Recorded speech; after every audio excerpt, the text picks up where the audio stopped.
నేను ముసలోన్నిరా, ముసలోన్ని. మీరు ఎన్ని చిత్రహింసలు పెట్టినా కూడా నేను పుష్ప ఎక్కడున్నాడో చెప్పనురా, చెప్పను. అర్థమయ్యిందా? ఏం చేస్తారు మీరు నన్ను మహా అయితే చంపుతారు. ఎలాగో చావడానికి సిద్ధంగానే ఉన్నాను, కానీ పుష్ప ఎక్కడున్నాడో మాత్రం చెప్పనురా, చెప్పనుగాక చెప్పను.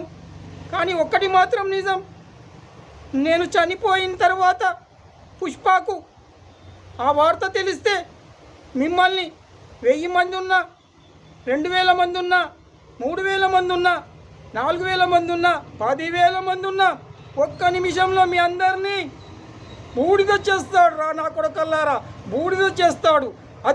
అది పుష్ప పులిబిడ్డకున్న పవర్ రా. పుష్ప అంటే పేదోళ్ళ బతుకుల్లో కాంతిని నింపే కాంతి కెరటం. అర్థమయ్యిందా? పుష్ప అంటే నిరుద్యోగులకు ఉద్యోగాలను ఇచ్చేటటువంటి మహానుభావుడు రా, దారి చూపే మహనీయుడు పుష్పకు. అందుకే ఇంటర్నేషనల్లో కూడా పుష్పకు పూలహారతులు పడుతున్నారా, పూలహారతులు పడుతున్నారు. ఇప్పుడు మీకు దమ్ముంటే నన్ను చంపండి రా, వచ్చి నన్ను చంపండి. ఎందుకురా పారిపోతున్నారు? పిరికి నా కొడుకులారా, రండిరా, దమ్ముంటే నన్ను చంపండి. పారిపోతున్నారు పిరికి నా కొడుకులు.